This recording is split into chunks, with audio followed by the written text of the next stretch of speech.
ఉదయం నుంచి సాయంత్రం వరకు తవ్వకాల శబ్దాలు వినిపించేవి. గ్రామంలోని చాలా కుటుంబాలకు ఈ మైనింగ్ వలన ఉపాధి లభించేది. చిన్న చిన్న దుకాణాలు, టీ స్టాళ్ళు, హోటళ్ళు కూడా బాగా నడిచేవి. కార్మికులు అనేకులు ఇక్కడ వర్కర్స్ను పనిచేయడం వల్ల అక్కడ కుటుంబాలు, ఆ దుకాణాలకి అక్కడున్న కుటుంబాలు బ్రతకడానికి అనుగుణంగా ఉండేవి.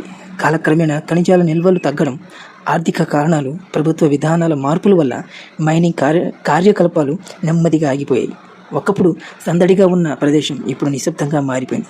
ఇదొక దయ్యాల కోటగాను, దయ్యాలకు నివాసముగాను మారిపోయినంతగా చెట్లు పుట్లు పెరిగిపోయి ఇక్కడ లోపల చేతబడి వంటివి ఎన్నెన్నో కార్యక్రమాలు చేస్తున్నారు. సో ఇది చాలా భయంకరంగా మారిపోవడము.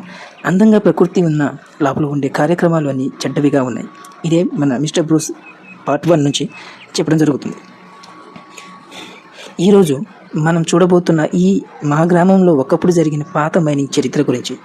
ఈ ప్రదేశం ఇప్పుడు ప్రశాంతంగా కనిపించిన కొన్ని 40-30 సంవత్సరాల క్రితం ఇక్కడ వందలాది మంది కార్మికులు పనిచేసేవారని గ్రామ పెద్దలు చెబుతున్నారు. ఈ ప్రాంతంలో భూమి లోపల విలువైన ఖనిజాలు ఉన్నాయని గుర్తించిన తర్వాత మైనింగ్ పనులు ప్రారంభమయ్యాయి. పెద్ద పెద్ద యంత్రాలు, లారీలు, కార్మికులతో, ఇంకా ట్రైన్స్, మినీ ట్రైన్స్ ఆ గుహల్లోని ఆ కొండ మధ్యలో నుంచి ఆ మెటీరియల్ని తీసుకురావడానికి వాడే ఒక భారీ యంత్రాంగంలో ఇంకా ట్రైన్ ట్రాక్లు కూడా ఇది కనిపిస్తున్నవి. ఇవన్నీ వాటికి సంబంధించిందే. అయితే నేటికి అక్కడికి వెళ్తే పాత గుంతలు, రాళ్ళు, కుప్పలు, యంత్రాల అవశేషాలు పాత రోడ్లు కనిపిస్తాయి. ఇవన్నీ ఆ కాలానికి గుర్తులుగా నిలిచాయి. గ్రామంలోని పెద్దలు చెబుతున్న కథల ప్రకారము ఆ రోజులలో దేశం నలుమూలల నుంచి కార్మికులు వచ్చి ఇక్కడ పనిచేసేవారంట.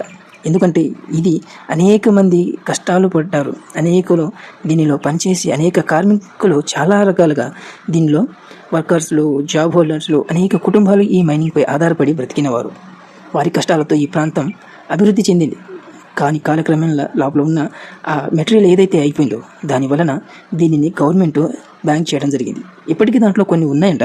బట్ బయట ఉన్న కొండ లోపలికి ఏ ఆధారం లేకుండా, బలంగా లేకుండా బలహీన పడిపోయింది. సో లోపలికి వెళ్ళి దిగి పనిచేసే కార్మికులకు ప్రాణాలకు నష్టమని దానిని జ్ఞాపకం చేసుకుని గవర్నమెంట్ దాన్ని బ్యాన్ చేయడం జరిగింది. ఇలాంటి చారిత్రక ప్రదేశాలను కాపాడుకోవడం మన బాధ్యత. ఇవి కేవలం రాళ్ళు లేదా గుంతలు మాత్రమే కాదు, ఒక తరం కష్టానికి నిదర్శనంగా కలిగిన ఈ మైనింగ్ గురించి. ఎందుకంటే ఒక తరం అంటే మన నాన్నలు లేదా వాళ్ళ నాన్నలు బ్రతికిన వాళ్ళ తరానికి ఒక బ్రతుకును ఇచ్చిన నీడ వంటి ఇల్లు. కాబట్టి ఈ వీడియోస్లోనూ ఇవి చూపించిన అన్ని పార్ట్ 1లోనే ఉన్నాయి. పార్ట్ 2లో మరిన్ని కొన్ని ఉన్నాయి, అవన్నీ చూస్తాం. వాటిని అన్నింటి చూపిస్తాను. చూడడానికి మనం ఈ ఛానల్ని సబ్స్క్రైబ్ చేసుకోండి, లైక్ అండ్ షేర్ చేయండి, ఆదరించండి. మీ గ్రామంలో కూడా ఇలాంటివి పాత మైనింగ్ ప్రాంతం లేదా చారిత్రక ప్రదేశాలు ఉంటే కామెంట్లో తెలియజేయండి. అక్కడ కూడా వచ్చి మన వీడియో మన యూట్యూబ్ ఛానల్లో అప్లోడ్ చేద్దాం.